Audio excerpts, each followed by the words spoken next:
He had ridden past dying men before, past burning homesteads, past women screaming into empty sky. That was the frontier. You kept moving or the land swallowed you whole. But that sound stopped him cold. A baby, crying somewhere out in the grass, alone. Silas Boone had exactly two rules for surviving the Dakota Territory. Don't get attached, and never, ever stop riding. He was about to break both of them at the same time, and it would cost him everything he thought he was. If you've ever wondered what it truly means to choose someone else's survival over your own comfort, this story is for you. Stay with us until the very end, because this one doesn't go where you think it's going.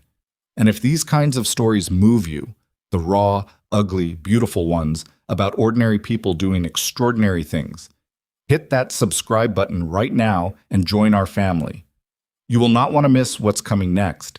Drop a like and tell us in the comments, what city, what country are you watching from tonight? I want to see exactly how far this story travels. Now, let's go back to the beginning. The Dakota Territory, 1883. The wind out there didn't blow so much as push. A constant, low, relentless shoving that never fully stopped, not even at night. It came off the flat grasslands, carrying the smell of dry soil and distance. And it had a way of making a man feel both enormous and completely invisible at the same time. Like the land could see you, but had already decided you didn't matter. Silas Boone had been riding through it for 6 days straight. He was 35 years old, though most people who met him guessed older. The sun and the hard years had done their work on his face, cutting lines around his eyes and mouth that hadn't been there a decade ago. He had broad shoulders going slightly soft at the edges, a jaw that hadn't seen a razor in 2 weeks, and hands that were calloused to the point where he could grip a hot iron skillet without flinching. He wasn't a big man in the way that made people step back, but there was something in how he carried himself.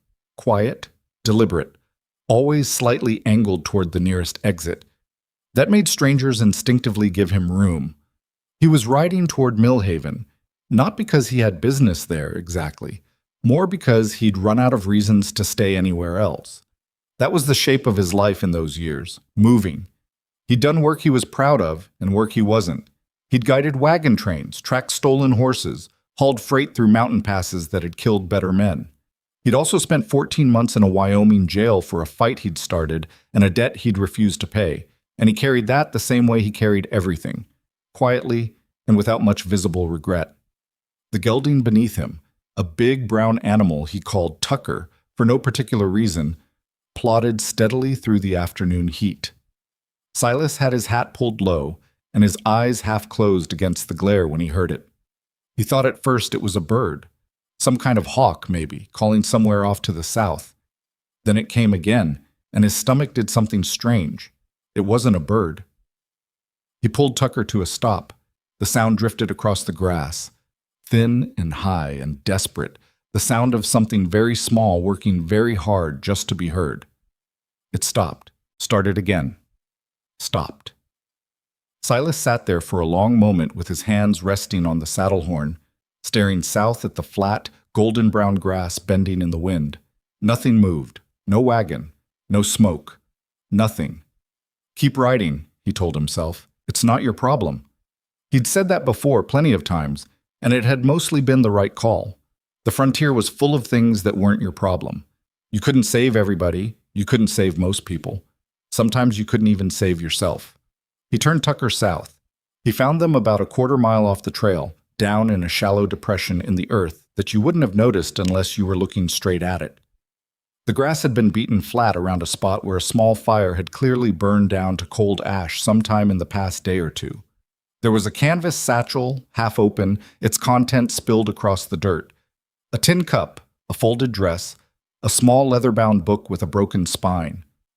The woman was lying on her side near the dead fire, one arm stretched out above her head, the other curled protectively around a bundle of dirty cloth. The bundle was crying. Silas swung down from the saddle before Tucker had fully stopped, his boots hitting the ground hard. He crossed to them in 4 strides and crouched down, and what he saw made something cold settle in the back of his throat. The woman, she couldn't have been more than 23 or 24, though it was hard to tell, was badly hurt. One side of her face was swollen in a way that came from being struck, not from falling. Her lip was split. There was dried blood along her hairline and down the side of her neck. And when he leaned closer, he could see that her breathing was shallow and uneven, the kind of breathing that meant the body was working to do something it normally didn't have to think about. But her arm was still around the baby. Even unconscious, she hadn't let go. The infant was small. Too small, he thought, maybe 3 or 4 months. And she was alive but clearly starving, her cry weakening even as he watched. That terrible, heartbreaking downgrade from screaming to whimpering that meant a baby was running out of energy to fight. Silas sat back on his heels and pressed the heel of his hand against his mouth. "Okay," he said, to nobody. "Okay." He checked the woman first, running careful hands along her arms and legs, feeling for breaks. Her right ankle was swollen badly, twisted probably, or worse. There was bruising along her ribs when he gently pressed there, and she made a sharp sound in her sleep, her brow tightening. At least 2 cracked, maybe broken. The head wound was the one that scared him most. Head wounds were unpredictable. Head wounds could be fine, or they could be the thing that killed you quietly overnight. He had no medical training. He had a bedroll, a half-eaten piece of dried beef, a canteen that was about 2/3 full, and a horse. He also had, by his rough estimate, about 4 hours of daylight left. He looked north, back toward the trail. Millhaven was roughly 12 miles away. He'd been planning to make it by nightfall anyway. He looked at the woman, at the baby. This is a terrible idea, he thought. He started breaking camp anyway. Masa. Getting the woman onto Tucker was harder than he expected. She came half awake during it, and the half-awake version of her was terrified. She thrashed and grabbed at him and said something he couldn't make out, her eyes wild and unfocused, hands pushing at his chest with what little strength she had. "Easy," he said. "Easy. I'm not going to hurt you. You hear me? Nobody's hurting you." "Don't," her voice came out cracked and barely there. "Don't take her. Don't you take her from me." "I'm not taking anybody." He kept his voice flat and steady, the way you talk to a spooked animal. "I'm going to get you both on this horse and get you to a doctor. That's all. You understand? Doctor." She looked at him, really looked at him, for just a second, with those glassy, exhausted eyes. And something in her face shifted from terror to something more complicated. Not trust, exactly. More like the decision that she didn't have any other options. "Lily," she said. "What?" "Her name." She closed her eyes. "Lily." "Okay," he said. "Lily's right here. She's with you. Let's get you up." He managed it eventually. He settled the woman in the saddle, leaning forward, and climbed up behind her with one arm around her waist to keep her steady. The baby he tucked against his chest with his other hand, wrapped in the cleanest piece of cloth he could find from the satchel, which wasn't very clean. Tucker was not enthusiastic about any of this, but the old horse was steady and reliable and eventually accepted the situation with what Silas could only describe as resignation. They started north. It was one of the longer rides of Silas's life, and he'd had some long ones. The woman drifted in and out the whole way. When she was awake, she was quiet, just breathing carefully and holding the arm he had around her like she needed something to grip. Once she said, without any preamble, "He'll come after me." Silas didn't ask who. He said, "He's not here right now." She made a sound that might have been a laugh, dry and humorless. "He will be." Lily had quieted down against his chest, which either meant she'd settled or she was too weak to keep crying, and he didn't want to think too hard about which one it was. He could feel her small weight against him, her tiny fist occasionally pressing against his shirt collar, and it did something to him that he didn't have a word for. He'd never had a child, never been close enough to staying in one place to make that kind of life work. He'd held babies before, a few, at wagon camps, passed around at evening fires, but it had always been the kind of thing where you smiled at them for a minute and then handed them back to their mother and went back to your coffee. This was different. This baby had no one but him right now, and the weight of that sat in his chest heavier than anything he'd carried in a long time.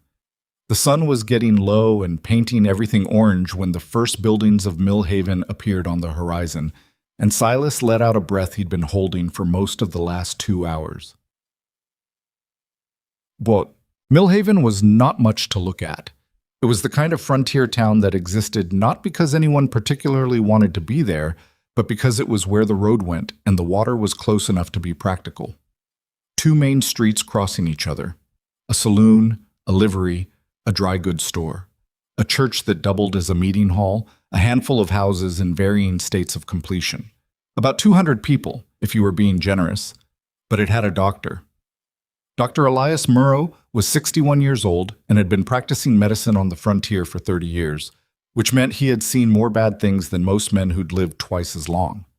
He came out of his office at a near run when he saw Silas ride in, took one look at the woman draped across the saddle, and said, "Get her inside," with the brisk calm of a man who'd made panic useless years ago. Inside was a small room that smelled of carbolic and old wood.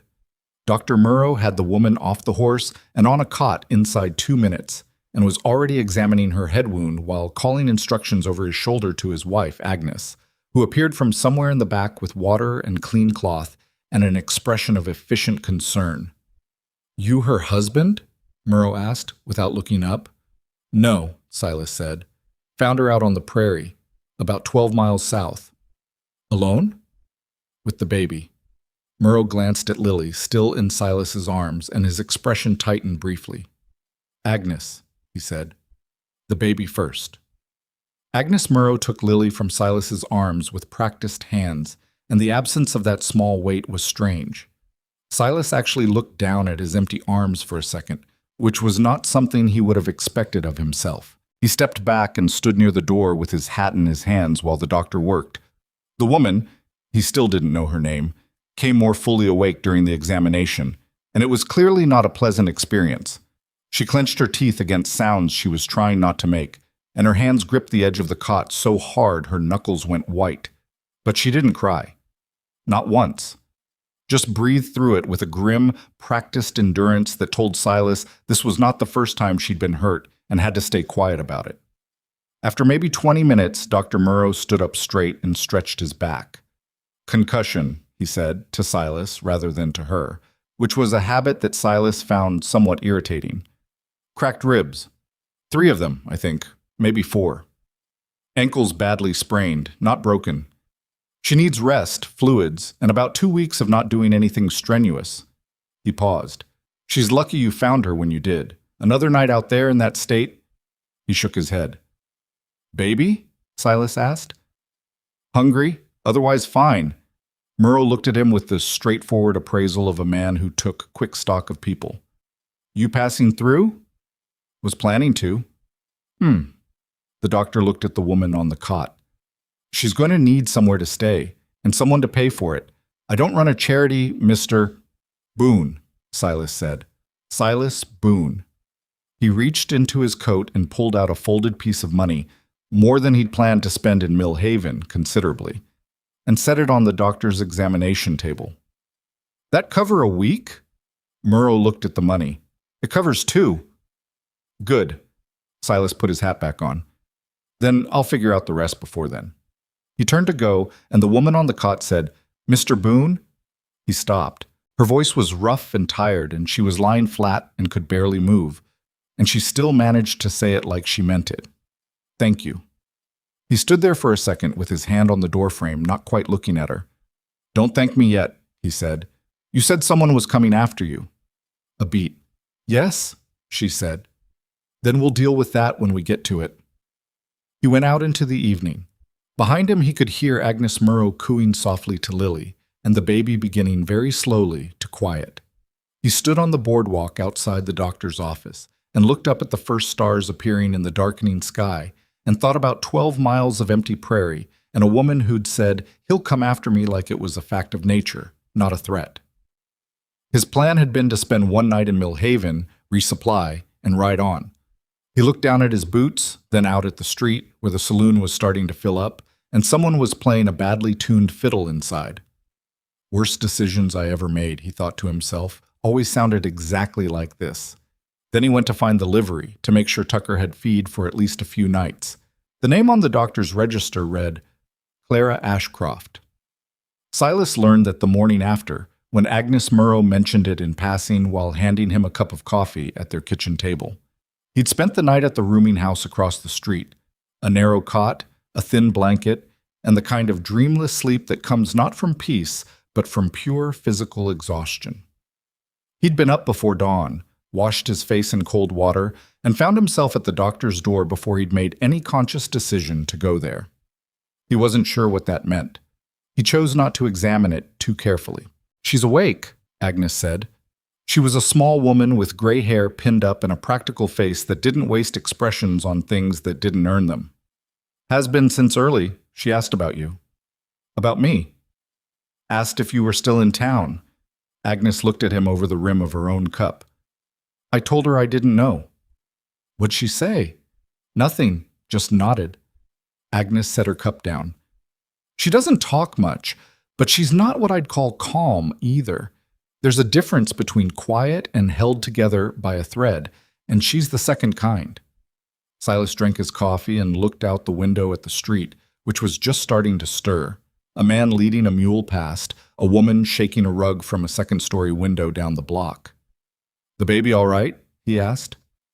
"Lily's fine. Ate well last night. She's small, but she's got a good strong temper, that one." Something that was almost a smile crossed Agnes's face.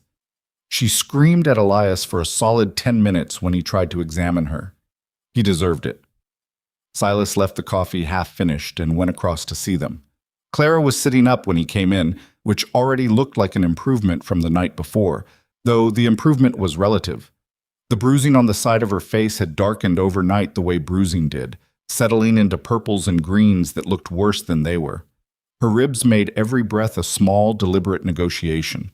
She had Lily in her arms, the baby curled against her chest, and when Silas came through the door, she looked up at him with the kind of direct, measuring look that people only had when they'd learned, the hard way, to size up a room before they relaxed in it.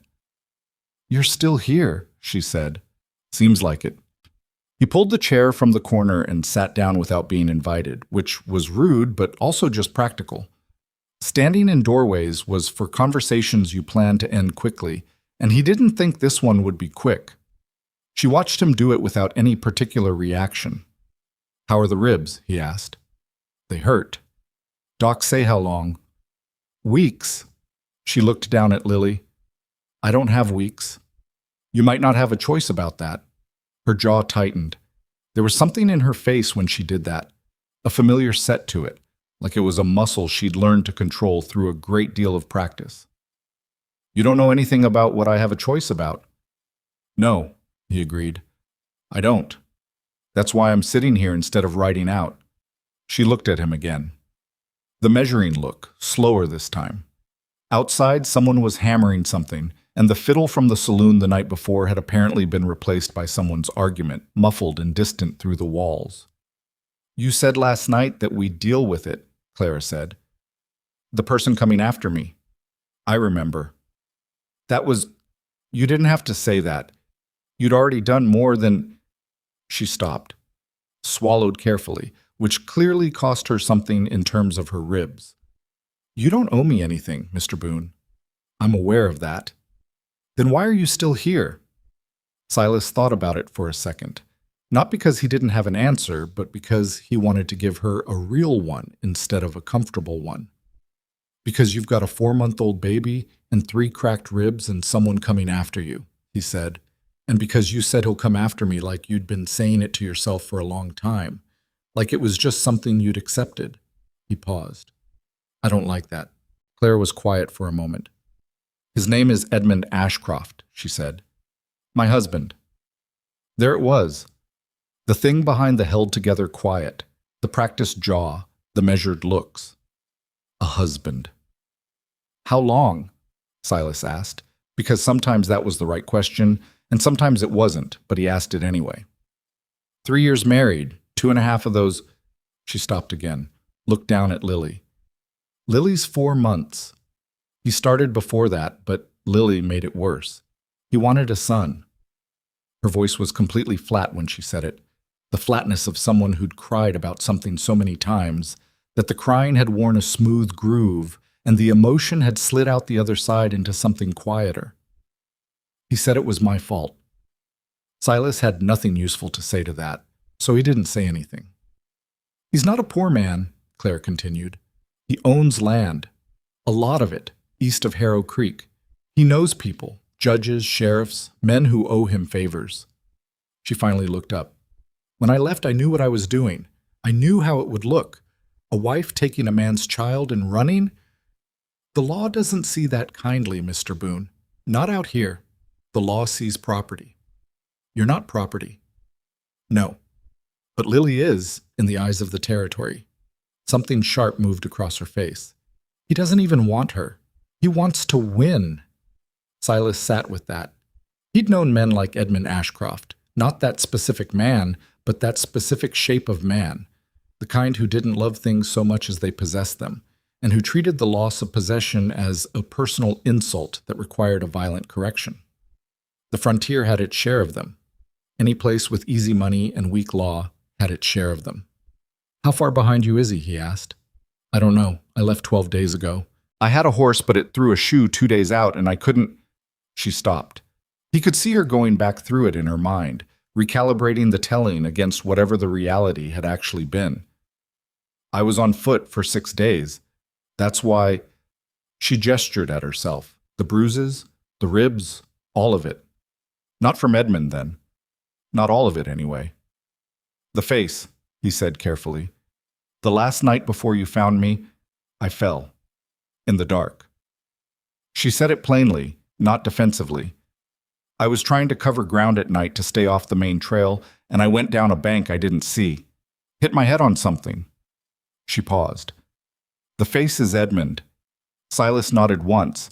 Then he stood up, which made Clara's shoulders come up slightly, an automatic response she clearly wasn't entirely aware of. I'm going to go find out what I can about your situation, he said. What options exist legally? There's a sheriff here, I assume. Sheriff Holt. He came by this morning, actually. Something shifted in her expression. He was kind. I don't know what to make of that. He asked about Edmund. He asked who hurt me. I told him some of it. She looked down at Lily. Not all of it. Tell him all of it, Silas said. All of it, Clara. It was the first time he'd used her name, and she noticed it. A small flicker across her face, not discomfort exactly, more like surprise at the normalcy of it. You think it'll help? She asked. I think the truth is the only thing you have that Edmund can't buy, he said. Use it. He left her there with Lily and went out into the morning. Sheriff Roy Holt turned out to be a man of about 50, with a gray mustache and the kind of permanent squint that came from spending decades looking at things he didn't entirely want to see. He had a small office next to the dry goods store, a desk buried in paper, and 2 cells in the back that were both currently empty. He offered Silas a seat and poured them both terrible coffee from a pot that had clearly been sitting on the stove since the previous administration. She told you about Edmund Ashcroft, Silas said. It wasn't a question. She told me some. Holt settled back in his chair and studied Silas with the professional wariness of a man who didn't trust people who arrived in his town with other people's problems. Said she was his wife. Said she left. Said she doesn't want to go back. And she's got the bruising to support the general story. Holt tapped his fingers on the desk. Edmund Ashcroft. That name mean anything to you? Should it? Might, if you've spent any time in the Eastern Territories. He's got land holdings around Harrow Creek. He's got the ear of at least 2 territorial judges that I know of. He contributes to the right people's campaigns. Holt said this without any visible emotion, just facts being laid out in order. He's also, by every account I've heard from folks who've passed through from that direction, a man you do not want to owe money to. Or be married to, Silas said. Or be married to, Holt agreed. He picked up his coffee cup, looked into it, set it back down. Here's where I'm honest with you, Boone, since you seem like a man who prefers that. The law in this territory is not built for her situation. A man's wife is legally under his authority. If Ashcroft comes here with documentation and lawyers, and a man like him will, she's going to have a very hard time proving that staying with him is worse than going back to him. Because the law's threshold for what counts as bad enough is, it's not what a decent person would call decent. You're telling me he can take her back. I'm telling you the law might say he can, yes. Holt leaned forward. I'm also telling you that I am the law in Millhaven, and I don't love that law, and there is some room for interpretation. He paused. What's your relationship to Mrs. Ashcroft exactly? I found her. That's not a relationship. No, Silas admitted. It's not. Holt nodded slowly. You planning to stay in Millhaven? I hadn't planned to, no. But you're reconsidering. Silas looked out the small window at the street. A woman was crossing with a basket on her arm, a kid running ahead of her toward the dry goods store, shouting something back over his shoulder. Yeah, he said. I'm reconsidering. Holt said nothing for a moment, then, come back and see me in a day or two, when you've had time to think. There might be something worth discussing, depending on how things develop. Silas thanked him for the coffee, which didn't deserve thanks, and went out. He spent the next 2 days in Millhaven doing small things that added up to a larger decision he hadn't quite finished making. He helped the livery owner fix a fence post that had rotted through in exchange for Tucker's board. He took meals at the boarding house and listened to the other boarders talk about the land and the weather and who owed what to whom, the everyday geography of a small town's social life. He visited Clara and Lily each morning, and sometimes in the afternoons, bringing whatever Agnes Murrow said the baby needed from the dry goods store, which turned out to be a significant and expensive list. He and Clara talked during those visits. Not dramatically, not with long confessional speeches. They talked the way two people talk when they're both a little wary, but the wariness is starting to get tired. She told him she'd grown up in Ohio, that her father had been a school teacher, that she'd come west with Edmund 3 years ago believing, she said this without self-pity, just with the particular clarity of hindsight, that a new place would be a new start. She'd been 20 when they married. She'd been wrong about the new start. Silas didn't tell her much about himself, not because he was hiding anything exactly, but because his history wasn't the kind that came out easily in conversation. It came out in pieces, usually in response to something she said. She mentioned Ohio, and he mentioned Kansas. She mentioned her father, and he said he hadn't known his. She mentioned loving the evenings on the prairie, the light just before dark, and he said he knew what she meant. Said it in a way that surprised her. She could tell, like she hadn't expected him to understand something like that. Lily began to recognize him on the third day. That was how it seemed, anyway. When he came in the morning and Clara put her up so he could hold her for a few minutes, which had just started happening naturally, without discussion, the way small things do, Lily looked at him differently than she looked at strangers, focused on his face, made a sound that wasn't crying. He didn't say anything about it. Neither did Clara.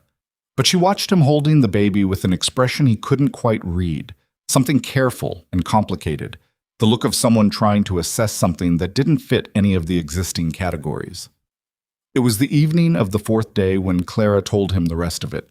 He'd been sitting in the chair by her cot, Lily asleep in the small cradle Agnes had produced from somewhere in the back of the house, and they'd been quiet for a while in the comfortable way that quiet sometimes settles between two people.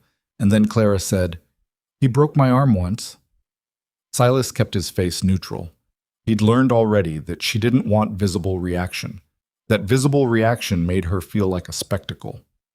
"The first year," she continued, "he said I'd fallen. I said I'd fallen. I told that story so many times I almost started to believe it myself." She paused. "That's the part that's hardest to explain to someone who hasn't been in it. It's not just the..."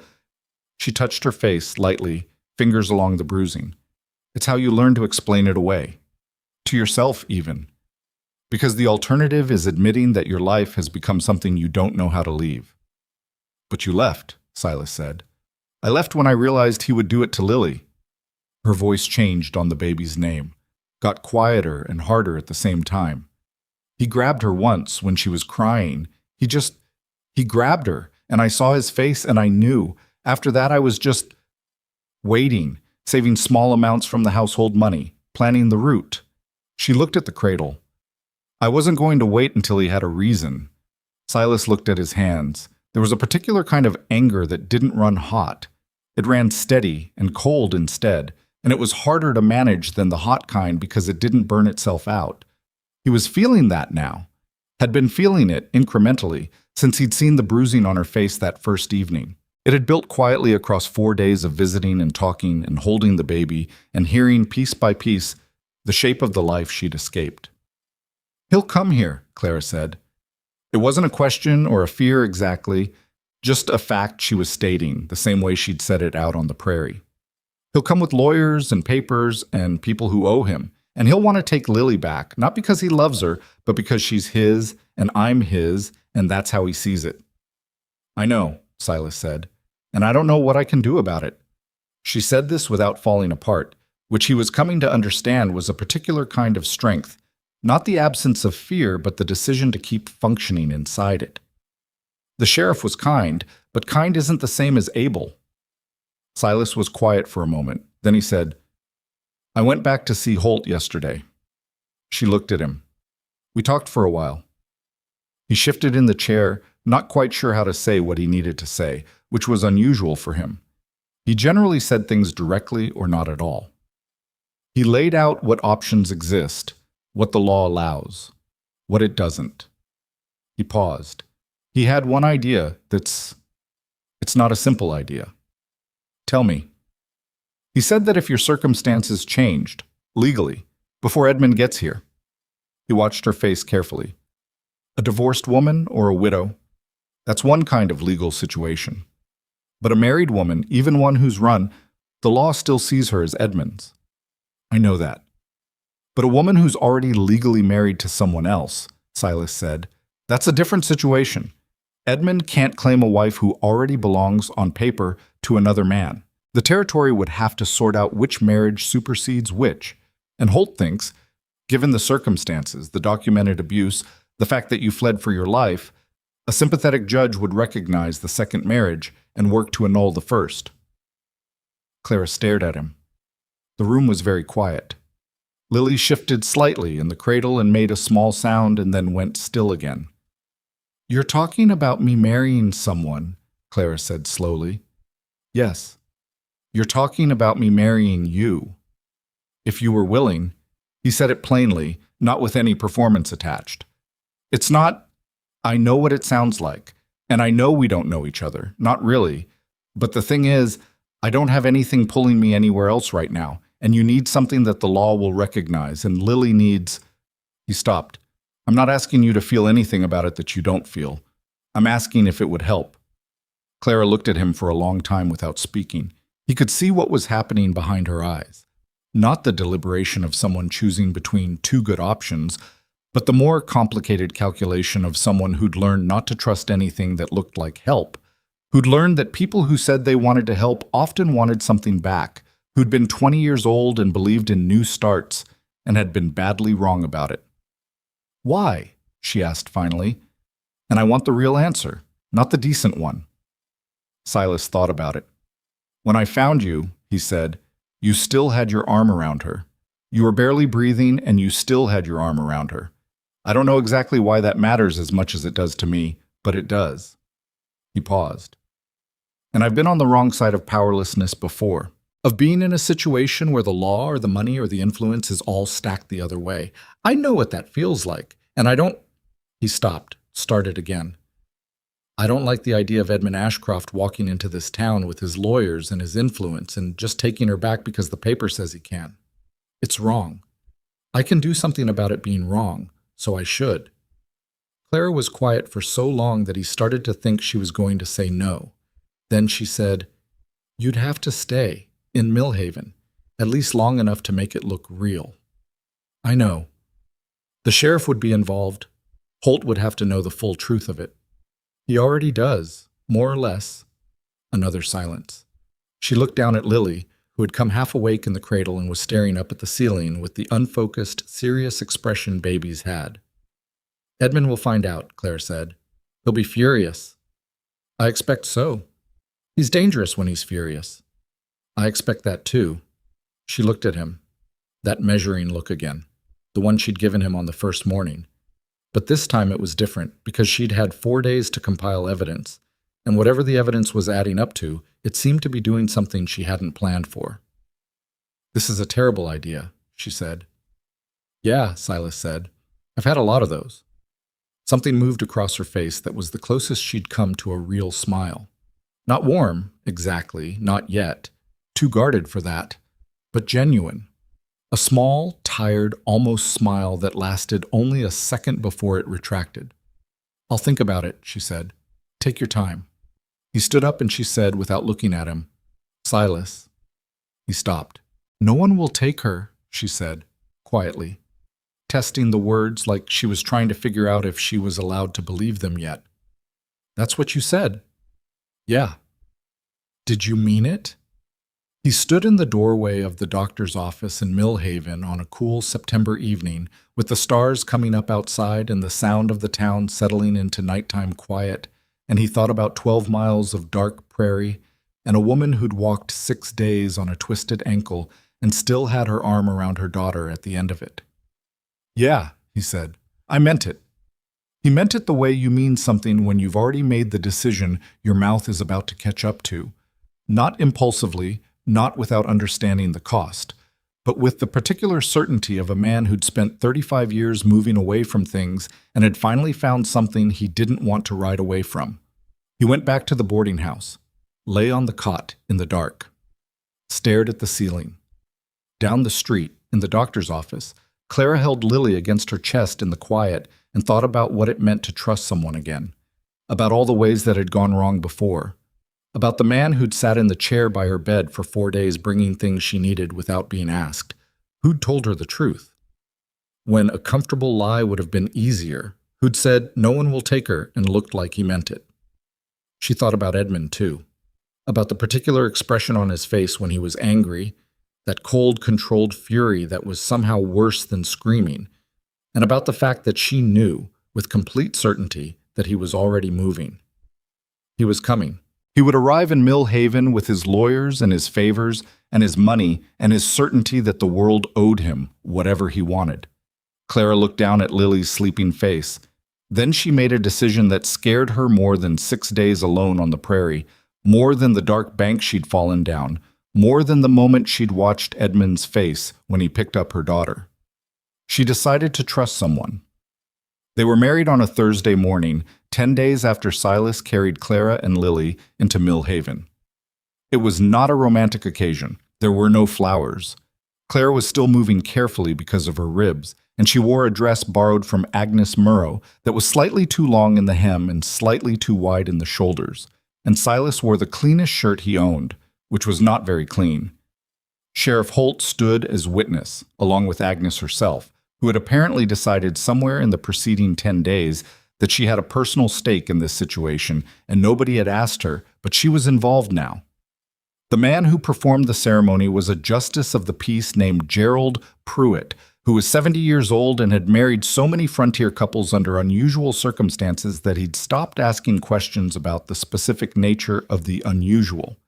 He read the words from his battered book, and they said what was required, and he stamped the document with the county seal, and that was that. Afterward, standing on the street outside Pruitt's office, Silas and Clara stood next to each other with a foot of space between them, and neither quite knowing what the correct thing to do or say was. Agnes solved the problem by handing Silas the baby and announcing she was going to make a proper breakfast, and walking away before anyone could object. Silas looked down at Lily, who looked back up at him with her customary serious expression. "Well?" he said. "Well," Clara said. That was the wedding. Holt had been busy in the preceding days, and not quietly. He'd sent inquiries east to the territorial offices and to counties where Edmund Ashcroft was known to have influence, pulling together what documentation he could about the man's reputation and his legal history. What came back wasn't enough to build a criminal case. Edmund was too careful for that. But it was enough to tell a story, in aggregate, that Holt found useful. 3 complaints from former employees that had gone nowhere. A neighboring landowner who'd lost a boundary dispute under circumstances that multiple people described privately as deeply suspicious. A judge in Harrow County who'd ruled in Edmund's favor in 4 consecutive cases, which was not impossible but was interesting. "He's got a system," Holt told Silas the evening before the wedding, the 2 of them sitting in the sheriff's office with the lamp turned low. "Men like him always do. They build relationships the way other people build fences, methodically, so that when they need them, they're already there." "And when he gets here?" Silas asked. When he gets here, he'll use that system. He'll arrive with a lawyer, maybe two. He'll have documentation proving Clara is his wife and Lily is his child. He'll request the sheriff, meaning me, to enforce the return of his property, meaning them. Holt said the word property with the flat distaste of a man who'd heard it applied to human beings more often than he found tolerable. My position is going to be that the legal situation is complicated by the existence of a second marriage and that it requires adjudication, which means it goes to a judge. Which judge? That, Holt said, is the part I've been working on. There's a circuit judge, Harlan Webb, who rides this territory 4 times a year. He's due through in about 3 weeks. He's not in Edmund's pocket. I know this because Edmund tried to get him there a few years ago over a land matter, and Webb threw the case out and reportedly told Edmund's lawyer that if he saw any more paperwork from that direction, he'd start asking questions about the lawyer's ethics instead. Holt allowed himself a small, satisfied expression. Webb has a reputation for being difficult. In this situation, difficult is what we want. Silas turned this over. 3 weeks. Edmund could arrive before then. Almost certainly will. That's where things get uncomfortable. Holt leaned forward. When he arrives, he'll be angry. He'll make noise. He may try to use his connections to get a different judge assigned. My job is to make sure the legal machinery moves toward Webb and not toward someone Edmund already owns. Your job? He stopped. My job is to not do anything that gives Edmund a reason to make this about me instead of about Clara. That's right. Holt looked at him steadily. Can you do that? Silas thought about the cold, steady anger that had been sitting in his chest since the first night. I can try, he said, which was a more honest answer than yes. Edmund Ashcroft arrived in Millhaven on a Tuesday, 11 days after the wedding. Silas was at the livery when he heard the horses. Too many horses for a single traveler, moving down the main street at a pace that announced itself. He came out into the sun and looked. There were 4 of them. Edmund was easy to identify because he was the one in front, on the best horse, wearing the kind of clothes that said money without saying new money. A dark coat, well fitted, a hat that had been made for him rather than pulled off a shelf. He was perhaps 40, lean in the way that suggested not poverty but discipline, with a clean-shaved face and light-colored eyes that moved across the street of Millhaven with the expression of a man assessing an obstacle rather than arriving at a destination. Behind him rode 2 men who were clearly not lawyers. They had the look of hired utility, broad, watchful, with the particular stillness of men who were paid to stand near trouble. And beside Edmund rode a 3rd man carrying a leather satchel, thin and serious-faced, the lawyer. Edmund's eyes found Silas almost immediately. Not because he knew who Silas was yet, but because Silas was standing in the open looking at him directly, and men like Edmund noticed when someone didn't look away. Their eyes met for a second across the dusty street. Edmund's expression didn't change. He rode on toward the sheriff's office. Silas went to find Clara. She was at the boarding house now, in a proper room, able to move around carefully as long as she didn't do anything that required deep breathing or sudden movements. She was sitting near the window when he came in, and she'd seen the horses go past. She told him that before he could speak, her voice very controlled, her hands in her lap with her fingers pressed flat against her knees. How many? She asked. 4. 2 men who work for him, a lawyer and Edmund. She nodded. She didn't look out the window, which he noticed. She'd positioned herself near it, but at an angle where she could see the street if she chose to, and not see it if she chose not to. She'd chosen not to. Did he see you? She asked. Briefly. He'll find out about the marriage fast. People in small towns talk. She swallowed. When he finds out, he's going to... She stopped, started again. He doesn't manage anger the way most people do. He gets quieter. That's when he's most dangerous. When he gets very, very quiet. Silas pulled the chair close and sat down. Holt's handling him right now. We don't have to do anything today. I know. She looked at her hands. Where's Lily? Agnes has her. Clara nodded. Something in her shoulders released fractionally. Lily, with Agnes Murrow, was somehow equivalent, in Clara's internal hierarchy, to Lily behind a fortified wall. Agnes had a way of projecting the impression that anyone trying to get past her would find the experience more trouble than it was worth. Silas, Clara said. Yeah. When this goes to court, she stopped. I've been thinking about what I'll have to say, what I'll have to. She pressed her lips together. I've spent 3 years not saying it out loud to anyone, not all of it, not the whole picture of what it was. Her voice was steady, but it cost her something to keep it that way. I'm going to have to say it in a room full of people, aren't I? Probably, he said. Holt thinks yes. She was quiet for a moment. I don't know if I can do that. You walked 6 days on a sprained ankle across empty prairie, Silas said. You kept your arm around your daughter the whole time. You can talk in a room. She looked at him. That's not the same thing. No, he admitted. It's not. But the thing that made you do that, whatever it is, it's the same thing. He paused. And I'll be in the room. She held his gaze for a moment, and he watched her take that in and do something with it.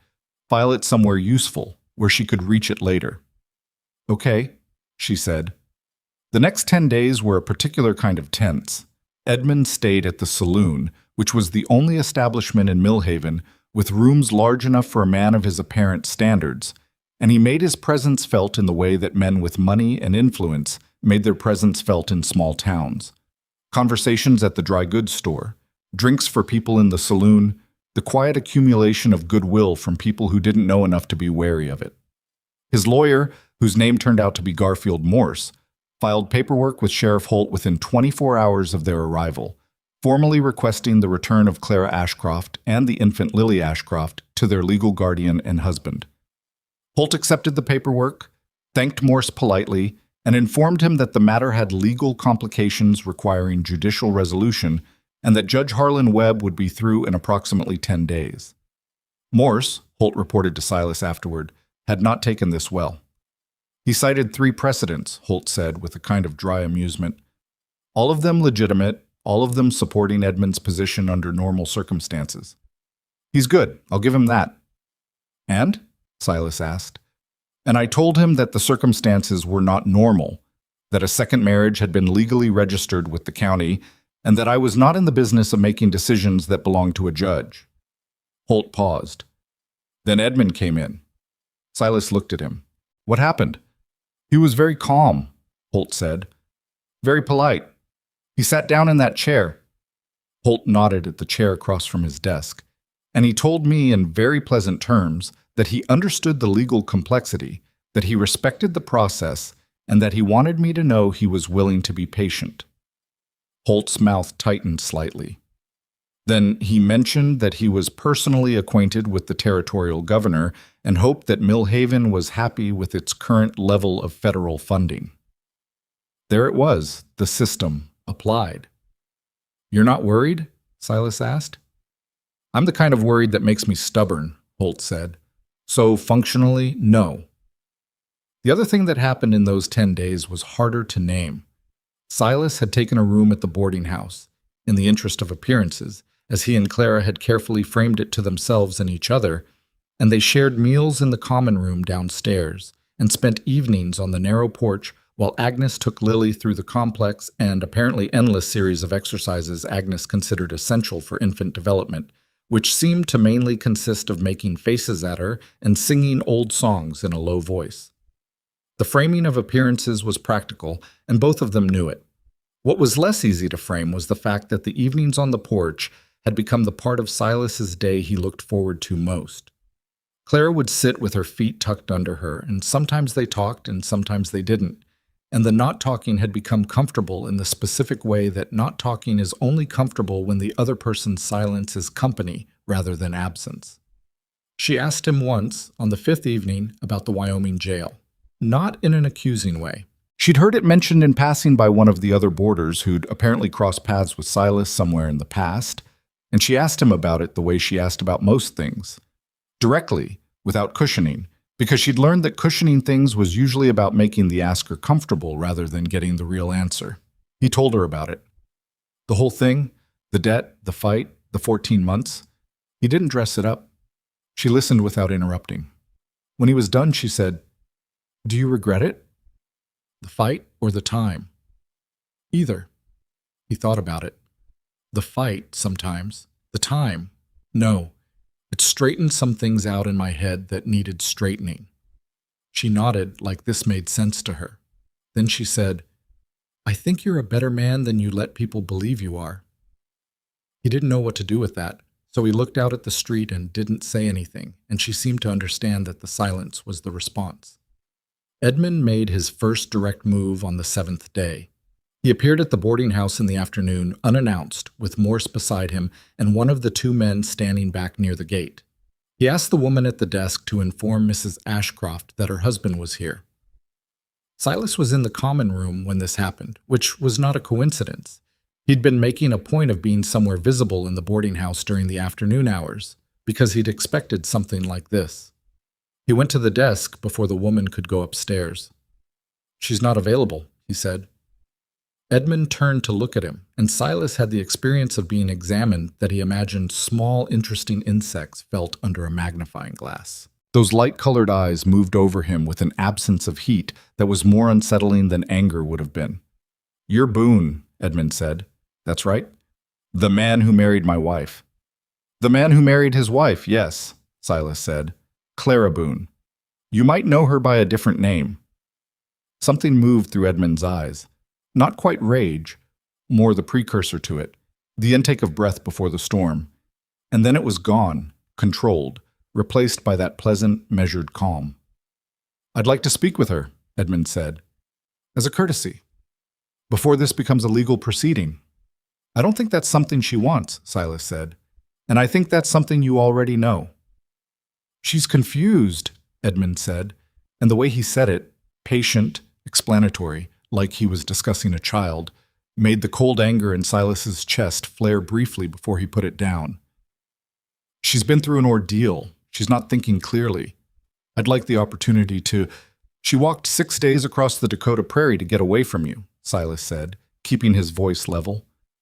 With a 4-month-old baby and 3 cracked ribs. I don't know exactly what you did to earn that, but I know it wasn't confusion. He paused. She's not coming down. I'd like you to leave. Edmund looked at him for a long moment. You have no idea, he said quietly, what you've gotten yourself into. Probably not, Silas said. I've said that before and it's worked out. I'll see you in court, Mr. Ashcroft. Edmund left. Morse left behind him.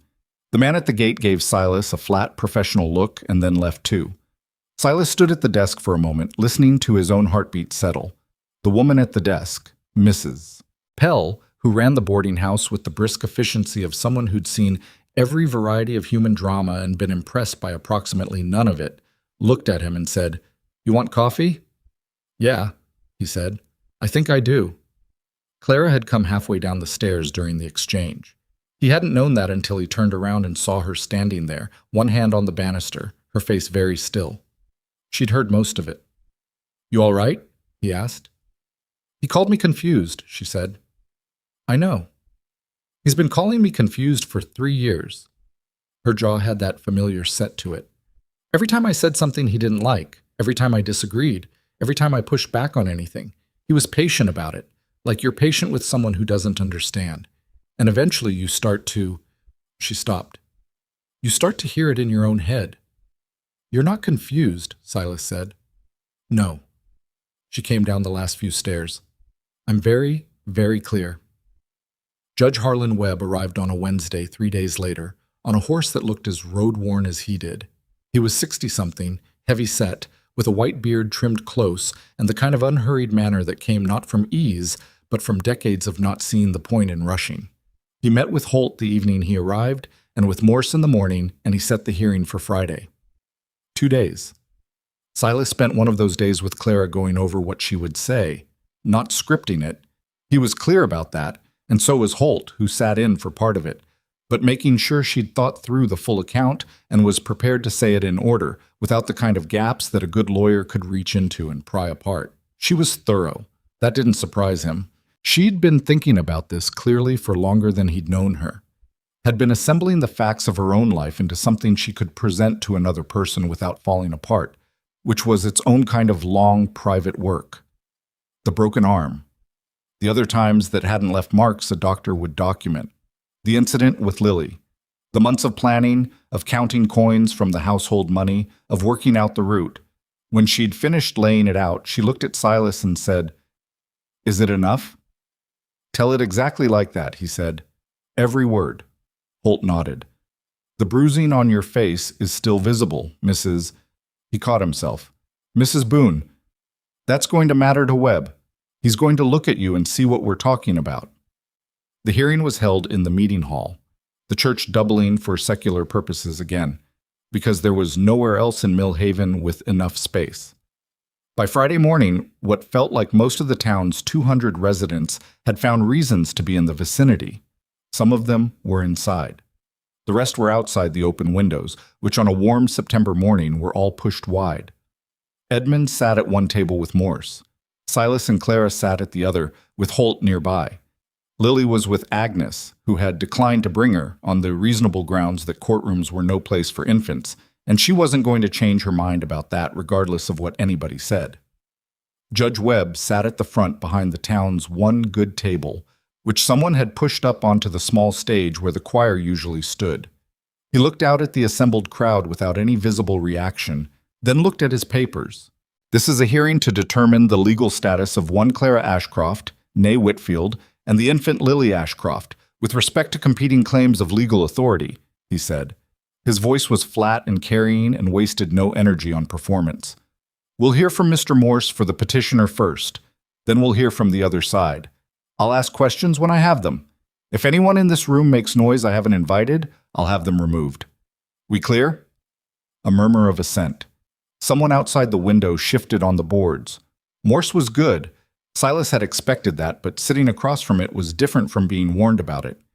He laid out Edmund's case with a kind of measured, regretful clarity.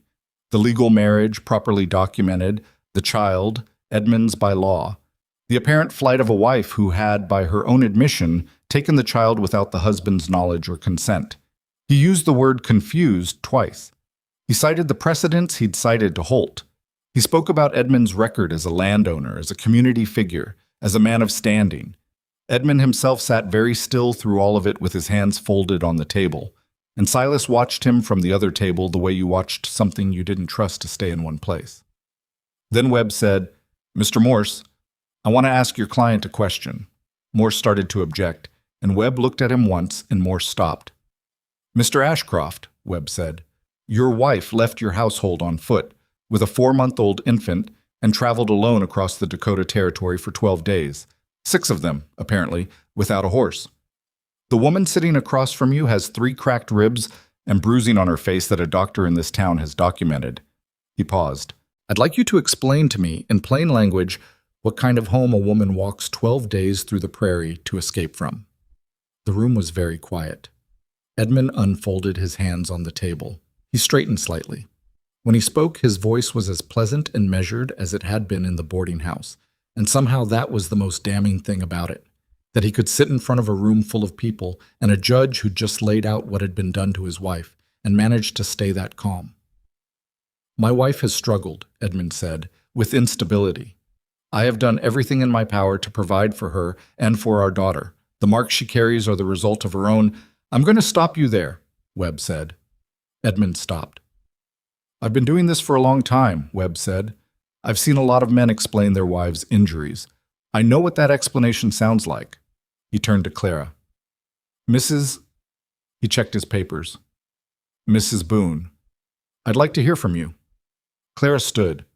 She was still moving carefully because of her ribs, and the dress was still Agnes's borrowed dress, and she stood in front of a room full of strangers with the bruising on her face and her hands loose at her sides, and she told the truth. All of it. She said it without crying, which wasn't because she didn't feel it.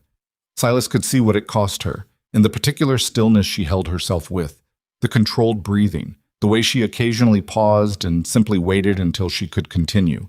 But she didn't fall apart, and the room stayed silent in the way that rooms stay silent when something real is happening in them. Not the silence of boredom or politeness, but the silence of people listening with their whole bodies. The broken arm, explained away. The other times, the way it escalated after Lily was born. The night she decided to leave. When she got to the night she decided, when she described Edmund picking up Lily in the dark and the expression on his face, She paused for longer than usual. Silas watched her. Then she said, I wasn't going to let him practice on her what he'd practiced on me, so I left. Webb listened to all of it without interrupting. When Clara sat down, he made notes on his paper for a moment. Morse tried to begin a rebuttal, and Webb waved a hand without looking up. Then Silas stood. He hadn't planned a speech. Holt had advised against anything too prepared, on the grounds that Webb was the kind of judge who valued brevity and got impatient with theater. So Silas stood and said what he knew. He said he had no legal training and no political connections, and no particular standing in the territory. He said that he'd found Clara and Lily on the prairie and made a choice, and that the choice had led him here. He said that he had watched, for the past 3 weeks, a man use his money and his relationships and his lawyer to construct a version of events that bore no resemblance to the woman he'd found barely breathing in the grass. He said that the law was supposed to be harder to buy than that. He said, Edmund Ashcroft doesn't want his wife and daughter back because he loves them. He wants them back because he doesn't accept that something he considered his has left him. And the difference between those two things, wanting someone back because you love them versus wanting them back because you own them, that difference is what this room is actually deciding today, not the paperwork. He sat down. Clara was looking at the table in front of her, but he saw her hand, under the table, briefly close into a fist and then release. Webb finished writing his notes. He put the pen down. He looked at Edmund for a long moment, not with hostility, just with assessment. Mr. Ashcroft, he said, I'm going to rule on this now because I don't believe delay serves any useful purpose. Edmund's eyes stayed steady. His hands folded back on the table, that terrible, practiced calm. The marriage between Edmund Ashcroft and Clara Whitfield Ashcroft is hereby annulled on the grounds of documented abuse and the reasonable fear for the life and safety of the petitioner and her child, Webb said. The marriage between Silas Boone and Clara Whitfield Boone is recognized as legally valid and binding. Legal custody of the infant Lily is assigned to the mother, Clara Boone, and by extension to her legal husband, Silas Boone. Mr. Ashcroft has no further legal claim to either individual. He picked up his pen again, signaling that as far as he was concerned, the matter was complete. The room exhaled. Outside the windows, noise. Morse was already leaning toward Edmund, talking quietly, fast, the lawyer's voice that meant we have options we can pursue. Edmund didn't look at Morse. He looked across the room at Clara, and Clara, for the first time since the hearing had started, looked back at him. It lasted only a second.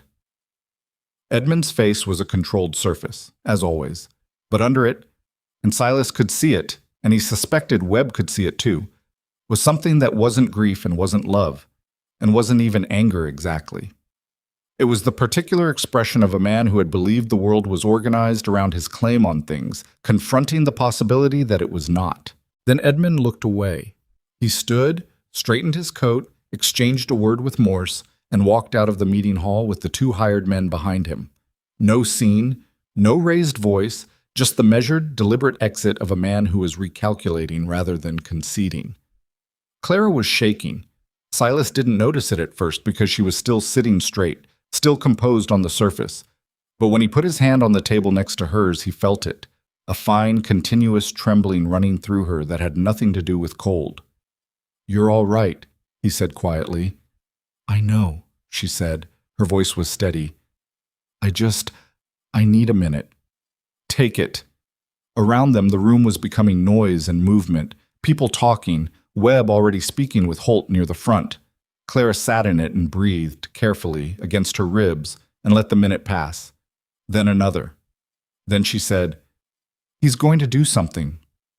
Silas had been thinking the same thing. The exit had been too composed, too deliberate.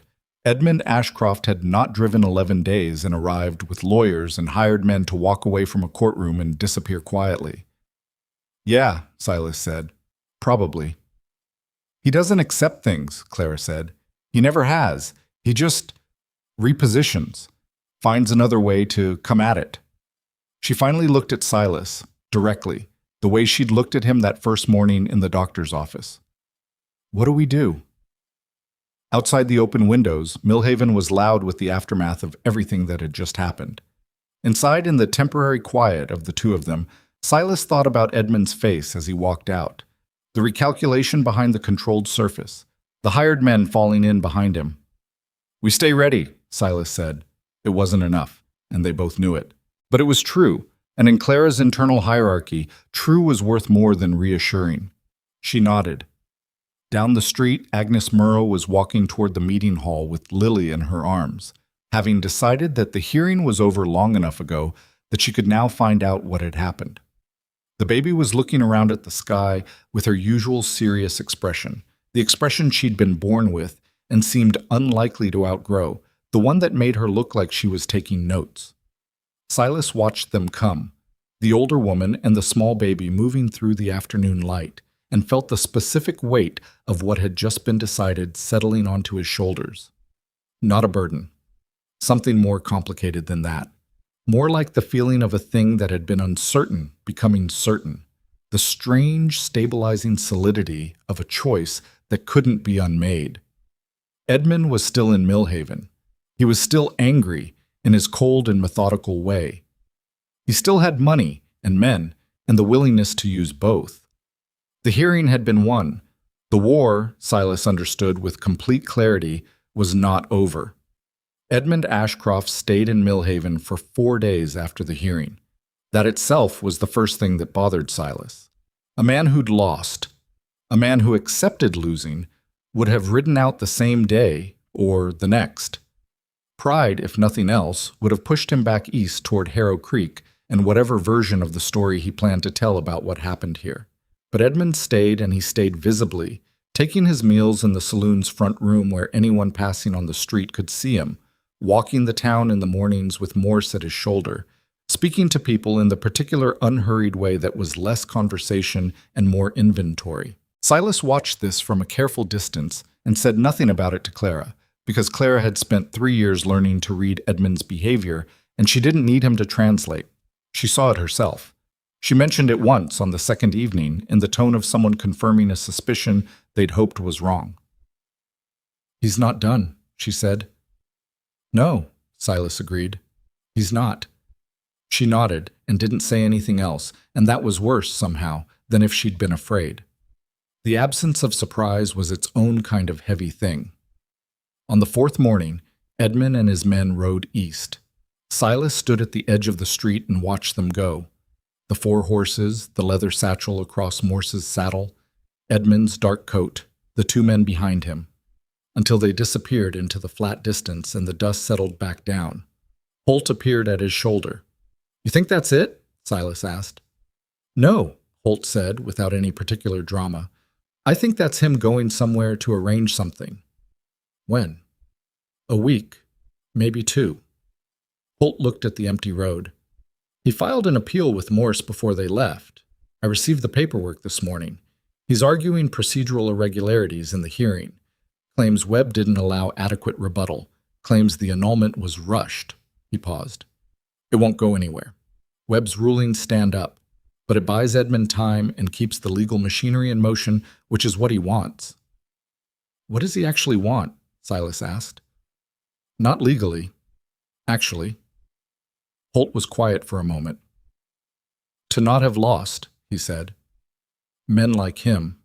The losing is the thing. More than the wife, more than the child. The fact that a circuit judge sat in a meeting hall in a town he'd never heard of and told him no in front of 200 people. That's what he can't leave alone." That matched what Clara had said. In different words, he doesn't accept things. He repositions. Silas went back to the boarding house and sat with that for the rest of the morning. Millhaven, meanwhile, had its own reaction to the hearing and to Edmund's departure, and it was not the reaction Silas would have predicted. He'd expected what exactly? Indifference, maybe. The small-town tendency to process dramatic events quickly and return to the ordinary business of daily life. What he got instead was something more complicated, and in its way, more useful. People talked to him. Not about the hearing directly, not usually, but in the way that people in small communities signal alignment. Extra conversation at the dry goods store, the livery owner refusing payment for Tucker's last 3 days of board, Mrs. Pell at the boarding house dropping the weekly rate without mentioning it and daring him to bring it up. Two men he'd barely spoken to before introduced themselves at the saloon and bought him a drink and managed to convey, without saying it explicitly, that if something came up and he needed an extra pair of hands, he knew where to find them. It was the first time in a long time that Silas had felt like he was somewhere rather than passing through somewhere, and he noticed the difference the way you notice the difference between cold water and warm water. Not dramatic, but undeniable. Claire noticed the change in him too. She didn't comment on it directly. She wasn't a direct comment kind of person about things that mattered. He was learning. But she watched him with a slightly different quality of attention that meant she was updating something in her internal accounting, and he thought that was probably a good thing, though he couldn't have explained exactly why. Lily, for her part, was thriving in a manner that suggested she had strong opinions about what she wanted, and was becoming increasingly capable of expressing them. She had graduated from the fragile, worrying silence of her first days in Millhaven to a robust and emphatic presence that filled whatever room she was in. She had decided that Silas's shoulder was the correct place to be when she was tired, and that no other shoulder would do, a preference she communicated by screaming at alternative shoulders until relocated. Silas accepted this with the slightly baffled equanimity of a man who had not expected this particular development in his life, and was finding it more agreeable than he'd anticipated. 9 days after Edmund rode east, the fire started. It began at the far end of the main street, near the feed storage barn at the edge of town, sometime around 2 in the morning. The night was dry. September heat still hanging in the air, no rain for 2 weeks. And the barn went up fast, the way dry timber does, with a sudden bright violence that turned the dark sky orange. The feed barn shared a wall with the tack shop next to it, and the tack shop shared a wall with Delbert Carey's carpentry, and by the time the alarm bell started ringing, the fire had a serious head start. Silas was awake before the bell. Had been sleeping light since Edmund left, and the smell of smoke hit him first, subtle enough that he lay still for a second identifying it, and then he was up and pulling on his boots before the smell became a glow through the window. He was out of the boarding house in under a minute. The street was already beginning to come alive, windows lighting up, voices, someone shouting for the water brigade that Millhaven maintained in the loose, optimistic way of frontier towns that knew fire was a matter of when. He ran toward the fire. The feed barn was gone. Not going. Gone. A full-bore blaze that was past the point of saving. The focus had to be on the tack shop and Carey's carpentry and the gap between those structures and the next buildings on the block. There was a cooper's shop, and beyond it a house where Delbert Carey lived with his wife and 3 children, and the fire was moving in that direction with the lazy, inevitable progress of something that had nothing stopping it. Silas found the water brigade organizing by the well, a chain of men and 2 women who'd done this drill before, passing buckets in the dark, faces lit by the orange glow. The particular focused silence of people doing something that required all their attention. He fell into the chain without needing to be told where, taking buckets and passing them, the water sloshing cold against his hands, the heat from the fire pressing against his face on the other side. It was during the 3rd or 4th pass that he noticed the 2 men. They were back from the fire, not close to the chain, standing near the alley between the cooper's shop and the next building. Not watching the fire the way spectators watched fires, not with the ordinary horror and fascination, watching it with a different quality, assessing. One of them, in the brief clarity of the firelight, had a face Silas recognized. Edmund's hired men. Silas pulled out of the bucket chain. The man next to him gave him a sharp look and grabbed the link, and Silas moved away from the glow toward the darker edge of the street, angling toward the alley where the 2 men had been standing. He got there in time to see one of them coming out the other end of the alley, moving fast, heading toward the back lots where the horses would be. Silas went after him. He wasn't a fast runner and never had been, and the man he was following had a head start and clearly knew where he was going. But the backlots of Millhaven were not organized for efficient escape. Fences, water troughs, the irregular geography of a town built without a plan. And Silas cut left and came around the side of Fincher's stable just as the man was trying to untie a horse from the back rail. "Hey," Silas said. The man spun. He was younger than Silas, heavier, and he had the particular physical confidence of someone who'd been hired specifically for situations like this one. He looked at Silas for a second, calculating, and then apparently decided the calculation was in his favor because he let go of the horse and moved toward him. What happened next was not elegant or particularly admirable.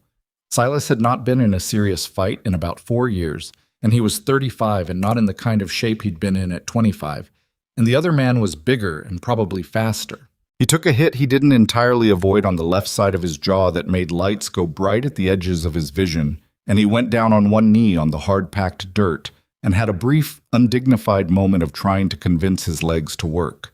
But he'd grown up fighting in the specific way that boys without fathers and without money learn to fight, not for sport, but for necessity, the kind of fighting that wasn't about winning cleanly, but about not losing. He grabbed the man's coat on his way down, which brought the man down with him in an ungraceful tangle, and they went at it on the ground in the dark for a while, both of them accumulating damage in a disorganized but earnest fashion. Silas got a knee on the man's chest and his forearm across his throat, and held that position until the man stopped struggling, which took longer than he would have liked. "Where'd the fire start?" Silas said. The man, breathless and pinned, said nothing. Silas pressed harder. "The feed barn." "Who said it?" "Get off me!" "Answer the question, and I'll get off you." A long beat. The orange glow from the fire was visible above the roofline, fading slightly, which meant the bucket brigade was gaining on it, or the fuel was running out, or both. "I don't know what you're talking about," the man said. "Then you won't mind waiting for the sheriff," Silas said, "since you don't know what I'm talking about." The man looked at him, calculating again, but the calculation was going differently this time, pinned in the dirt with someone's arm on his throat. "Rourke," he said finally. "Other fella's name is Rourke. He set the barn." "On whose instructions?" Silence. "You think Edmund's going to come back here and collect you?" Silas said. "You think he's sitting somewhere right now worried about what happens to you? He hired you to do a job, and if the job goes wrong, you're the cost he cuts." He watched that land. "He paid us before he left," the man said, which was a different kind of answer than Silas had asked for, but told him what he needed. Told Rourke what to burn, and told us to be gone before morning. What else was on the list, besides the barn? The man pressed his lips together. Silas waited. "The boarding house," the man said, "was supposed to be the boarding house." Something went cold and flat in Silas's chest. The boarding house. Where Clara was. Where Lily was. The feed barn had been first, a distraction, something to pull the town's attention to one end of the street, and then the boarding house. That had been the plan. He stood up. The man on the ground didn't try to get up immediately, which was smart. "Don't move," Silas said, and went to find Holt. He found him at the fire, which was now genuinely under control. The bucket brigade having created enough of a barrier that Carrie's house was going to survive even if the carpentry shop was a loss. Holt was directing 2 men with a soaked canvas blanket across the gap between buildings when Silas got to him, and Silas grabbed his arm and told him what he had, quickly, in under a minute. Holt's face did not change expression. He said 3 words to the man next to him, turned, and walked with Silas toward the back lots. The man Silas had left on the ground was still there, which either indicated he'd decided cooperation was his best option or that he was more winded than he'd let on. Holt crouched down and spoke with him for about 10 minutes while Silas stood back, and then Holt stood up and handcuffed the man to the back rail of the stable with the ease of someone who'd done this many times. "Rourke?" Silas asked. "Gone," Holt said. "I'll send word east, but I doubt we'll recover him tonight." He looked at the man handcuffed to the rail. "This one will cooperate. He's already cooperating." He said it without judgment. "You hurt?" Silas touched his jaw. It was swelling and would be worse in the morning. "I'm fine." "You don't look fine." "I'm functional." Holt almost smiled. "Go check on your family, Silas." It was the first time Holt had said it that way. Your family. And it hit Silas in a spot he hadn't known was there. He walked back toward the boarding house through the orange-lit street, past the remains of what was burning and the people who were finally beginning to stand down from the crisis, some of them leaning on each other, a few sitting on the ground. The particular exhausted camaraderie of people who'd done something hard together. Clara was on the boarding house porch. She had Lily against her shoulder, and she was standing at the railing looking toward the fire. And when she heard his boots on the steps, she turned and looked at him with an expression that went through several things very quickly before settling on something he recognized as the Clara version of relief. Not soft, not tearful, just a visible unwinding of the tension she'd been holding. "What happened to your face?" she said. "The other guy looks worse." She looked at him for a moment, then at the fire glow, then back at him. It was him. Yes. The barn was a distraction. He stopped. "How did you know that?" "Because I know how he thinks." She said it without any particular emotion, just the flat authority of long knowledge. He wouldn't just burn something. There'd be a reason, a purpose. She looked at the boarding house around them, the walls, the door, the room where Lily slept. This was the purpose. Yeah. She absorbed that. Lily made a small sound and Clara shifted her automatically, the adjustment of someone for whom holding a baby had become as reflexive as breathing. "He's going to be arrested," Silas said. "The man I caught gave us enough. Holt will put together the documentation, the payment, the instructions, the fire itself. That connects Edmund directly to criminal conspiracy. Arson, at minimum." He paused. "Attempted. What happened tonight? The intended target. That makes it more."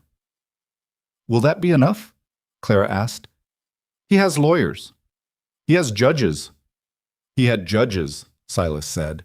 "Webb's ruling is on record, and Webb is well regarded in the territory. Edmund trying to circumvent a legal ruling through arson is a different kind of charge than a domestic dispute.